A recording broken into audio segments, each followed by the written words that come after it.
పౌలు యొక్క చివరి మాటలు ఇంక చనిపోతాడు. అది బహుశా డేట్ కూడా నిశ్చయమై ఉంటుంది. చనిపోయేటువంటి సమయంలో ఆ పత్రిక రాశాడు. అది చాలా బాధతో కూడినటువంటి, అంటే తను బాధపడుతున్నాడు అని కాదు కానీ అనే ఉద్దేశంతో రాయలేదు. కానీ లాస్ట్ డేస్లో ఆయన అనుభవించినటువంటి ఆ పరిస్థితులు మనం చూసినప్పుడు చాలా వేదనగా, దుఃఖంగా ఉంటుంది. 6వ వచనంలో, నేనిప్పుడే పానార్పణముగా పోయబడుచున్నాను, నేను వెడలిపోవు కాలము పానార్పణముగా పోయబడుతున్నాను. నేను ఎందుకు వెడలిపోయే సమయం. మొదటి దశలోనికి రాసిన, 2వ దశలోనికి రాసినటువంటి పత్రికలో ప్రభు రాకడ గురించి చెప్తాడు. ప్రభు రాకడ గురించి చెప్తాడు. ప్రభు వస్తాడు, దొంగలాగా వస్తాడు, ఇదిగో ఆయన మేఘాలు పంపిస్తాడు, మనం ఎగిరిపోతాము అని తన ప్రారంభ దినాలలో రాశాడు. రాకడ వస్తుంది, ప్రభు వస్తాడని. దగ్గర ఆయన సేవా జీవితంలో ప్రారంభంలో చెప్పాడు, ప్రభు వస్తాడు, ప్రభు రాకడ వస్తుంది. ఆయన ఏ జీవనం వస్తాడో తెలియదు. గర్భిణీ స్త్రీకి ప్రసవ వేదన వచ్చినట్లు అనుకోనని గడియలో ఆయన వస్తాడు. దొంగ ఏ వేళలో ఏ జీవంలో వస్తాడో తెలియదు, ఆయన దొంగలాగా వస్తాడు అని ప్రారంభ దినాల్లో ఆయన సేవ ప్రారంభ దినాల్లో రాశాడు. ఆ మొదటి 2 దశలోనికలు రాసిన పత్రిక. మరలా తన ఈ 30 సంవత్సరాల్లో ఎప్పుడు కూడా ఈ రాకడ గురించి చెప్పాల. కానీ ఈ తిమోతి రాసిన పత్రికలో 4 అధ్యాయాలు చెప్తాడు. ఏమంటాడంటే, నేను వెడలిపోయే కాలం సమీపించింది. తాను ఈ లోకాన్ని విడిచి పరలోకం వెళ్తాడు. అది ఆయన సేవ కానీ, ఆయన జీవించింది కానీ దానికోసమే కదా, పరలోకం కోసం జీవించాడు. అందుకనే అనేది, నేను వెడలిపోయే కాలము సమీపించింది, నేను వెళ్ళిపోతాను ఈ లోకంలో నుంచి అని ఆ చివరి మాటలు రాస్తుంది.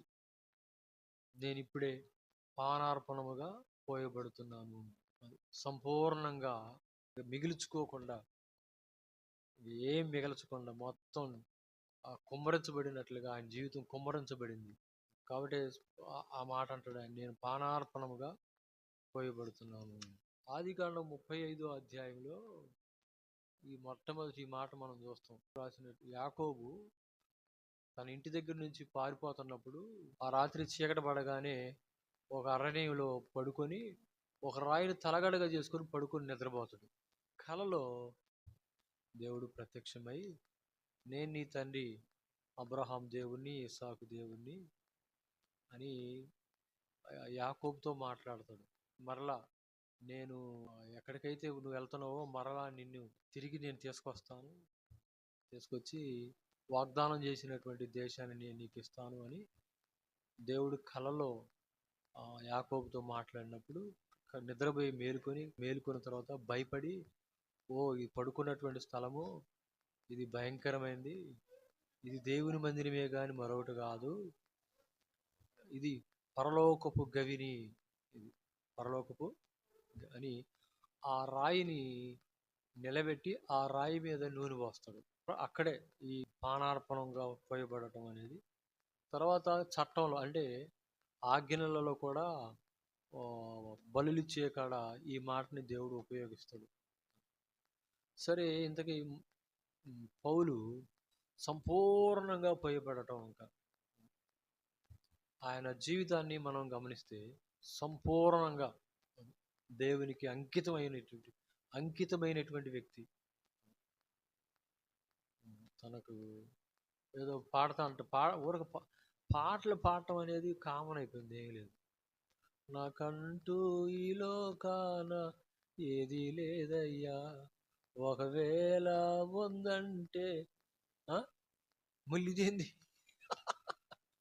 నాకంటూ లేదని పాడటం ఏంది, ఒకళ్ళు ఉంటే నువ్విచ్చింది ఏంది, ఏమైనా అర్థం ఉంటుందా దానికి? నాకంటూ ఏ లోకాన ఏది లేదు, ఒకవేళ ఉందంటే నువ్వు ఇచ్చింది ఆయనకి ఇయ్యి. మరి అటీ కూడా దాచిపెట్టుకొని నాకేం లేదు నాకంటూ ఏమి లేదు, నాకంటూ ఏమి లేదు, నాకంటూ ఏమి లేదు, అంత దేవుడిచ్చేదే, దేవుడిచ్చేదే, దేవుడిచ్చేదే అని మోసం చేసుకునే పాటలు కాబట్టి ఇవన్నీ. ఏంది ఈ పాటలు? పౌలు అలా చేయలేదు. అది పౌలు అలా చేయలేదు. చాలా మంది పౌలు పని చేసుకుంటూ సేవ చేశాడండి అని అంటారు కానీ, మరి పౌలు పని చేసుకుంటూ సేవ చేశాడు కదా, పౌలుకు బట్టలు కూడా లేవు కట్టుకోవడానికి. జైల్లో ఉన్నప్పుడు ఏం బట్టలు కట్టుకునేవాడు?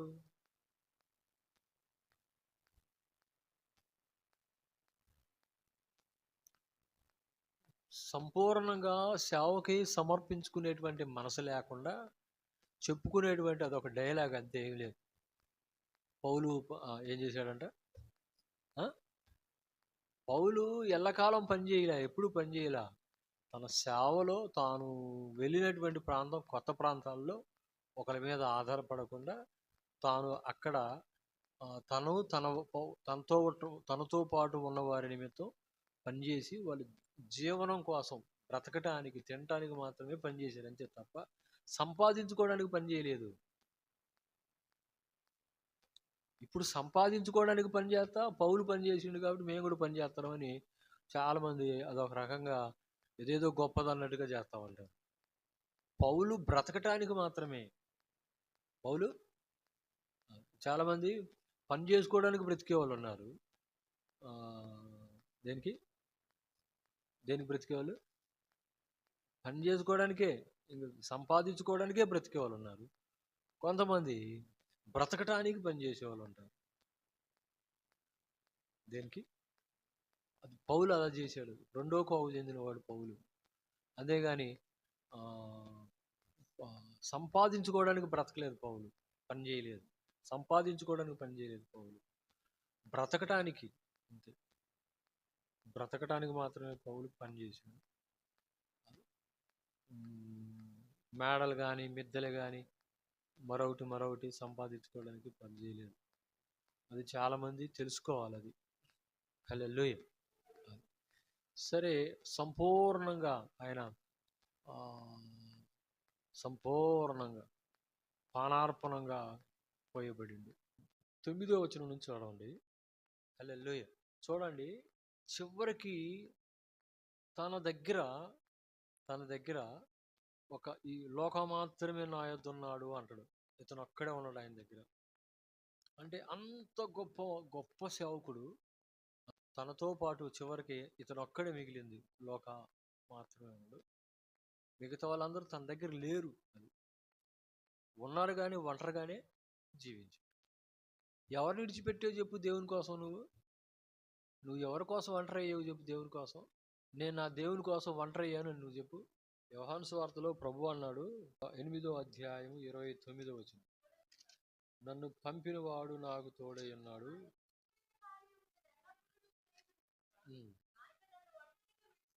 అది నన్ను ఒంటరిగా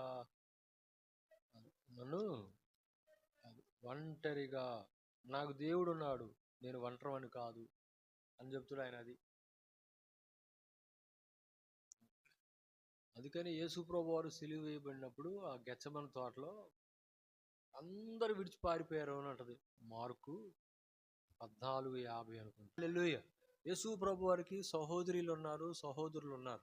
రోమన్ క్యాథలికులు చెప్తారు, వాళ్ళు యేసు ప్రభు జన్మించిన తర్వాత ఆమె కన్యకగానే ఉండిపోయింది, ఇంకా ఆమెకి పిల్లలు లేరు, వాళ్ళందరూ కజిన్స్ అని అంటారు. కానీ తప్పది. వాళ్ళందరూ కజిన్స్ అంటే చిన్నమ్మ కొడుకులో, లేకపోతే పెదమ్మ కొడుకులో, చిన్నాన్న కొడుకులో, పెదనాన్న కొడుకులో అని చెప్తారు వాళ్ళు, రోమన్ క్యాథలిక్ వాళ్ళు. కానీ అది తప్పు. యేసుప్రభువు జన్మించిన తర్వాత మరియమ్మకి సంతానం కలిగింది. వాళ్ళు యాకోబు, యోధా, యోసే, ఇంకా కొంతమంది స్త్రీలు ఉన్నారు, సహోదరులు కూడా ఉన్నారు. ఇతని సోదరీమణులందరూ మనతోనే ఉన్నారు కారా. 55. ఇతడు వడ్లవాని కుమారుడు కాడా? ఇతని తల్లి మరియా కాదా? యాకోబు, యోసేపు, సీమోను, యోధాను వారు 4 తమ్ముళ్ళు. ఈ 4 తమ్ముల్లో యోధా పత్రిక రాసింది ఒక ఆయన నుండి, యాకోబు పత్రిక రాసింది ఒక ఆయన. ఫస్ట్ ఆయన, ఫోర్త్ ఆయన. ఫస్ట్ యాకోబు, ఫోర్త్ యోధా. వీళ్ళిద్దరూ కూడా ప్రభువుని రక్షకునిగా అంగీకరించారు. అంగీకరించి పత్రికలు రాశారు. యాకోబు పత్రిక ఈ ప్రభు సోదరులు రాసింది, యోధా పత్రిక ప్రభు సోదరుడు రాసింది. 2 పత్రికలు రాసింది. మిగతా వాళ్ళు కనపడరు మనకి. యేసు ప్రభు వారు సిలువ వేయబడినప్పుడు వీళ్ళెవరు లేరు. యోధా లేడు, యాకోబు లేడు. యేసు ప్రభు వారు చనిపోయిన తర్వాత నమ్మిన వాళ్ళు వీళ్ళిద్దరు కూడా 7వ అధ్యాయంలో ఆయన సహోదరులైనను ఆయన యందు విశ్వాసం ఉంచలేదు అని అన్నట్టు. ఆయన నమ్మలేదు. అయితే యేసు ప్రభు వారు చనిపోయి తిరిగి లేచిన తర్వాత వాళ్ళిద్దరు నమ్మారు. వాళ్ళిద్దరికి ప్రభు కనపడిండు. 1 కొరింథీ 15వ అధ్యాయంలో ఎవరెవరు కనపడ్డాడో ప్రభు అని పౌలు చెప్తూ ప్రభు సహోదరుడు కూడా చూశాడు. ఆ కాలంలో పుట్టినటువంటి నాకు ఆయన కనపడిండు. అంతకుముందు 500 కంటే ఎక్కువ మంది కనపడిండు ఆయన పునరుద్ధానుడై తిరిగి లేచిన తర్వాత అని సాక్ష్యం చెప్తూ ఇక్కడ యేసు ప్రభు సిలువ వేయబడినప్పుడు మరియా ఒక్కతే ఉంది అక్కడ. వేరే మరియలు ఉన్నారు, మగ్దలేని మరియా, తర్వాత ఇంకా కొంతమంది ఉన్నారు స్త్రీలు. యోహాను ఉన్నాడు అక్కడ తప్పితే ఇంక ఎవ్వరు అక్కడ లేరు. కాబట్టి ఆయన చనిపోబోయే ముందు అన్నాడు, తన సహోదరుని యోహాన్ని పిలిచి, యోహాను ఇదిగో నీ తల్లి అని యోహానుతో, అమ్మ ఇదిగో నీ కుమారుడు అని కుమారునికి తల్లిని యోహానికి అప్పగించాడు. అదే సహోదరులుగా ఉన్నట్లయితే ఆ మాట అన్నాడు కదా. చనిపోబోయే ముందు ఆ ప్రభువుని నమ్మి వెంబడించింది కాబట్టి, ఒకవేళ యూదులు ప్రభువుని నమ్మిన వాళ్ళని వెలివేస్తున్నారు కాబట్టి వాళ్ళు కూడా వెలివేస్తారని చెప్పేసి భయపడి వాళ్ళు ప్రభు దగ్గరికి రాలేదేమో. ఎందుకనంటే 9వ అధ్యాయంలో 22వ వచనం, వాళ్ళ తల్లిదండ్రులు యూదులకు భయపడి అలాగే చెప్పారు. ఎందుకనైనా ఎవరైనా ఒప్పుకొని వారిని సమాజ మందిరంలో నుండి అది. అందుకని యేసేపు చనిపోయాడో తెలియదు అప్పటికి. ఒకవేళ బ్రతికున్నా కూడా యేసేపు కూడా రాలేకపోయాడో తెలియదు. ఆయన సహోదరులు ఇద్దరు రాలేదు, నలుగురు రాలేదు. సహోదరులు కూడా సిలువ వేయబడినప్పుడు రాలా. మరియా మాత్రమే, తల్లి మాత్రమే ఆయన్ని వెంబడించింది. కాబట్టి ఇదిగో అమ్మ నీ కుమారుడు, ఇదిగో యోహాను నీ తల్లి అని బాధ్యతలు అప్పగించి చని. సిలువ వేయబడినప్పుడు కూడా అందరూ ఆయన్ని విడిచిపెట్టారు. నమ్మలేదు ఆయన దగ్గరికి రా. కాబట్టి ప్రభు అమ్మ నువ్వు చిన్నోడి దగ్గరికి పో అని చెప్పలా. ఎవరికి అప్పగించండు? తన తర్వాత బాధ్యతని, భారాన్ని, తల్లి భారాన్ని ఎవరికి అప్పగించాడు? యోహానుకి అప్పగించాడు. ఇదిగో నీ తల్లి, అమ్మ ఇదిగో నీ కుమారుడు, నన్ను నమ్మించావు కదా, నేను చనిపోతున్నాను కాబట్టి నా బాధ్యత ఇక నుండి నా బాధ్యత, భారం, నా నా నా నేను తీసుకోవాల్సినటువంటి బాధ్యతని, భారాన్ని ఇదిగో ఆయన మీద మోపుతున్నాను, ఆయన నిన్ను చూసుకుంటాడు అని అంటే నాటి నుండి తన ఇంట చేర్చుకును అని అంటుంది. మరియాకి ఇల్లు లేదా? 19వ అధ్యాయం. ఆ గడియ నుండి ఆ శిష్యుడు ఆమెను తన ఇంట, ఏమి ఇల్లు లేదా ఆమెకి? కొడుకులు లేరా? కూతురు లేరా? ఎక్కడికి పోయింది మరి మరియమ్మ? యోహాను ఇంటికి వెళ్ళింది. అది ఎంత లోతైన మాట, గంభీరమైన మాట చూడండి. అక్కడ చూడండి, తను ఒక్కడిగా ఉన్నాడు చూడండి. పౌలు జైల్లో, అందరూ ఒక ఆయన దేవమేమో లోకాన్ని విడిచి వెళ్ళిపోయింది అంటారు. ఆయన లోకాన్ని ప్రేమించిండు, పౌలు దగ్గర నుంచి వెళ్ళిపోయాడు. క్రేస్కే గలతీకి వెళ్ళాడు.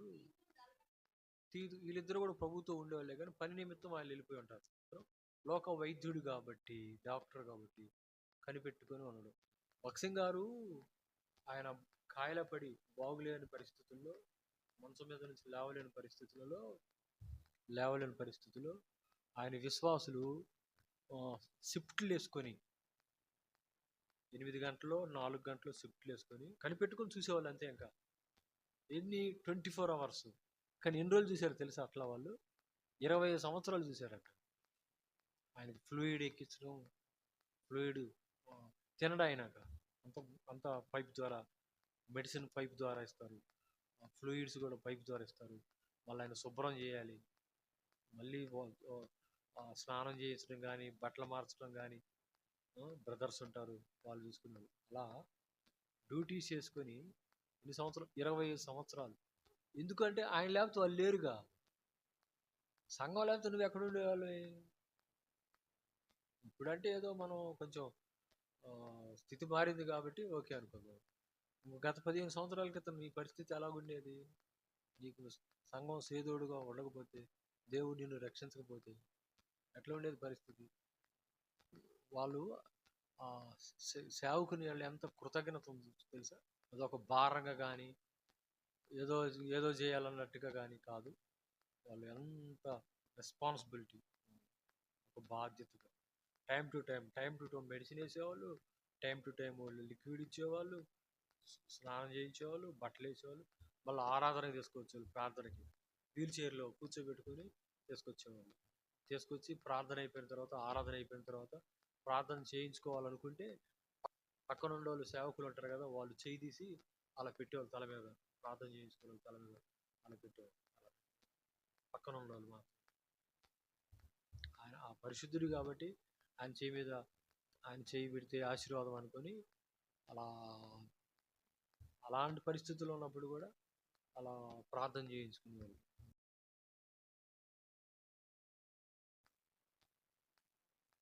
హల్లెలూయా. కనిపెట్టు. లోకా కూడా అలాగ వైద్యుడు కాబట్టి పౌలు కనిపెట్టుకొని పౌలు తన సేవకు వచ్చే సమయానికి సుమారు 100 కోట్ల రూపాయలు ఆస్తుందట. అవన్నీ కూడా క్రీస్తు నిమిత్తం పెంటతో సమానంగా చేసుకుని విడిచిపెట్టి వచ్చేసాడు. ఇప్పుడు ఆయనకు ఒక ఇల్లు లేదు, ఆయనకు ఒక బంధువులు అంటే కానీ స్నేహితులు అంటే కానీ ఎవరు లేరు. ఉన్నోళ్ళైనా ఆ కొద్దిమంది పరిశుద్ధులే. తన చెరసాల్లో ఉన్నప్పుడు ఆయన ఒక్కడే. ఇంక కొద్ది దినాల్లో శిరచ్ఛేదనం చేయబడతాడు అనగా పేతురుని నీరో చక్రవర్తి టైంలో పేతురు రోమీడు కాదు కాబట్టి సిలువ వేసి చంపారు. పేతుర్ని సిలువ వేసి ఆ తరుపతి శిరచ్ఛేదనం చేశారు. పౌలును సిలువేయలేదు. పౌలు ఎందుకు? రోమీడు కాబట్టి రోమీడైనవన్నీ అలాగ శిక్షించరు. అందుకని సిలువేయకుండా శిరచ్ఛేదనం చేశారు పౌలు. ఆ డెత్ కోసం, అంటే ఆ రోజు కోసం కనిపెట్టుకొని ఉన్నాడంట పౌలు. దుఃఖంతో కాదు, మళ్ళీ నేను వెడలిపోయే కాలం సమీపించింది, నా ప్రభువును చేరుకునే కాలం సమీపించింది, నేను పరలోకం కోసం ఏ పరలోకం కోసం నేను ఎదురు చూశానో, ఏ పరలోకం కోసం ఎదురు చూస్తూ నేను బోధిస్తూ వచ్చానో, ఆ పరలోకంలో ప్రవేశించేటువంటి కాలం సమీపించింది. మరణం ఖాయమైనప్పుడు ఆ మరణం కోసం సంతోషంతో అంగీకరించినట్టు మరణాన్ని దుఃఖపడుతూ కాదు. కానీ దేనికోసం చనిపోయాడు పౌలు? జీవితాన్ని దేనికోసం ఖర్చు చేశాడు? మనం మన జీవితాలు దేనికోసం త్యాగం చేస్తాం? ఎవరి కోసం త్యాగం చేస్తాం? ఎవరి కోసం పానార్పణంగా పోయబడతాం? భక్తి అనేది ఒక పార్ట్ టైం ఉద్యోగం లాంటిది కాదు. ఇది భక్తి అనేది ఫుల్ టైం. ఒకరి జీవితాలు దేనికోసం వాళ్ళు ప్రయాసపడుతున్నారో, దేని కొరకు జీవిస్తున్నారో వాళ్ళ పనులు బట్టి వాళ్ళని క్యాలిక్యులేట్ చేయొచ్చు. వాళ్ళు దేని కొరకు ఆరాట పడుతున్నారో, దేని కొరకు పరిగెడుతున్నారో, దేని కొరకు జీవిస్తున్నారో, దేనిని ప్రేమిస్తున్నారో మనం టూకీగా చెప్పచ్చు. దేవుని పిల్లలమైనటువంటి మనం కూడా లోకం కోసం కాదు, పరలోకం కోసం ప్రభు ఎదుట నిలబడాలి, ప్రభువుతో కలిసి జీవించాలి, పరలోకంలో జీవించాలి అనేటువంటి ఆశ ఉండాలి, ఆతృత ఉండాలి, ఆనందం ఉండాలి. దాని కొరకు జీవించే విధానం కూడా మారాలి. పౌలే చెప్తున్నానంటే, నా చర్మపు కాగితాలు ఉన్నాయి అక్కడ, దేవుని వాక్యానికి, ధర్మశాస్త్రానికి సంబంధించినటువంటి కొన్ని చుట్టలు ఉన్నాయి, వాక్యాలు ఉన్నాయి. ఆ చుట్టలు తీసుకుని రా నా దగ్గరికి. Praise the Lord. అంగీ అనేది ఆ రోజుల్లో తల దగ్గర నుంచి మోకాలు కింద దాకా ఉంటుంది. ఇక్కడ మాత్రమే రంధ్రం ఉంటుంది, చేతులు, హ్యాండ్స్ ఉంటాయి. ప్రధాన యాజకులు వేసుకున్నట్లుగా వేసుకుంటారు. అది ఆ అంగీ వేసుకుని చనిపోవాలనుకోండి ఏమో పాపం, అలా వెళ్ళిపోవాలనుకోండి ఏమో ఆయన. మీరు వచ్చేటప్పుడు ఈ చర్మపు పుస్తకాలు ఉంటాయి, కాగితాల చుట్టలు ఉంటాయి, అవి తీసుకొని నా దగ్గరికి రా. ఇంకా ఆశ, చదవాలి, ధ్యానం చేయాలి అని ఆశ ఉంటుంది. తెలుసుకోవలసిన వాక్యాలు, తెలుసుకోవలసిన మర్మాలు, తెలుసుకోవలసినటువంటి సత్యాలు ఎన్ని ఉంటాయో తెలుసా? ఇందులో ఒక్కొక్క పదాన్ని, ఒక్కొక్క పదం ఒక పుస్తకం రాయొచ్చు. ఆయన చనిపోయే టైంలో కూడా చనిపోబోతున్నటువంటి టైంలో కూడా ఎంత ఆశ ఉందో చూడండి. ఎందుకు అని అంటే ఓల్డ్ టెస్టిమెంట్కి ఒక ఒక ఒక బోధకుడు అంటాడు, ఓల్డ్ టెస్టిమెంట్కి సంబంధించినటువంటి ఆ విషయాల్లో దుర్బోధలను ఖండించడానికి కానీ అబద్ధ మతాలని ఖండించడానికి సంబంధించినటువంటి మెటీరియల్ ఉందంట దాంట్లో. ఆ టైంలో కూడా దుర్బోధకులను దుర్బోధలు చేసే వాళ్ళని ఖండించడానికి, దుర్బోధలను హెచ్చరించడానికి ఈ 2 తిమోతిలకు రాసిన పత్రికలో దుర్బోధల గురించి 17 సందేశాలు చెప్తాడు ఆయన. దుర్బోధల గురించి 17 విషయాలు చెప్తాడు 2 తిమోతిలకు రాసిన పత్రికలో. మంచి బోధల గురించినటువంటి 36 విషయాలు చెప్తాడు ఈ 2 తిమోతికి రాసిన పత్రికలో. అంటే దేవుని వాక్యం కాకుండా, దేవుని సత్యం కాకుండా ఆ అబద్ధాలతో కూడినటువంటి ఆ మార్గాలను కానీ, బోధలను కానీ, మతాలను కానీ ఒప్పుకునేవాడు కాదు పౌలు. చివరి దినం వరకు సత్య విషయంలో రాజీ పడలేదు. అది ఎందుకు అని అంటే దుర్బోధలు అనేవి ఆత్మను నాశనంలోకి తీసుకెళ్తాయి, నరకానికి తీసుకెళ్తాయి, ప్రభు కృపను పోగొట్టుకునేటట్లు చేస్తాయి. అందుకనే దేవుని వాక్య విషయంలో చాలా కేర్ఫుల్గా, జాగ్రత్తగా ఉండాలి. పాల స్వభావము అన్నీ ఒకటి కాదు, అన్నీ వాక్యం కూడా అంతే. Praise the Lord. వాక్యం కూడా దేవుని సత్యంలోకి నడిపించేది, దేవుని తెలుసుకోవడానికి, దేవుని లోతైన విషయాలు తెలుసుకోవడానికి, పరలోకం గురించి తెలుసుకోవడానికి, తన జీవితాన్ని సక్రంగా మార్చుకోవడానికి కావలసినటువంటి వాక్య సత్య సందేశాలు ఉంటాయి. ప్రభు సన్నిధిలో మనం పరీక్షించుకోవాలి. అది మన జీవన విధానం జీవిస్తుంది దేనికి, వేటిని విడిచిపెడుతున్నాం, ఎవరిని క్రీస్తు కొరకు మనం విడిచిపెట్టగలుగుతున్నాం. పౌలు చెరసాలలో వేయబడింది దేనికోసం? దేవుని కోసం, సత్యసువార్త ప్రకటించినందుకు. ఈ రోజున సత్యం గురించి చెప్పడానికి చాలా మంది భయపడిపోతున్నారు. పౌలు జీవితం ఎంత మాదిరి అండి. రాత్రి మనం కూడా ప్రభు కొరకు సంపూర్ణంగా పోయబడాలి. మనకేది దాచుకోకుండా సంపూర్ణంగా పోయబడాలి. ఆ జీవితం దేవుడు ఆగ్రహిస్తాడు. అలాంటి వ్యక్తులను దేవుడు వస్తుంటే సాధారణంగా ఆహ్వానిస్తాడు. లేచి నిలబడి ఆయన గౌరవంతో స్వీకరిస్తాడు. పరలోక తలుపులు తెరవబడతాయి. ఆ ఘనత కలిగినటువంటి జీవితాన్ని మనం జీవిస్తున్నామా? ఆ పరలోకం కోసం, నిత్యత్వం కోసం మనం జీవిస్తున్నామా? లోకంలో మనుషుల కోసం, మెప్పు కోసం, మనుషులను సంతోషపరచడానికి, మనుషులను ఆనందపరచడానికి, మనుషులకి నొప్పి కలగకుండా, బాధ కలగకుండా, మనుషుల్ని ఆనందింపజేసే వారంగా ఉండటానికి లోకస్తుల వేళ మనం బ్రతుకుతున్నామా? అది మరణమైనా సరే, ఏదైనా సరే ప్రభు కొరకు జీవించే వారంగా ఉంటున్నామా అని పరిశీలన చేసుకుందాం. ఆ కృప పరిశుద్ధాత్మ దేవుడు మనకు దయచేయును గాక.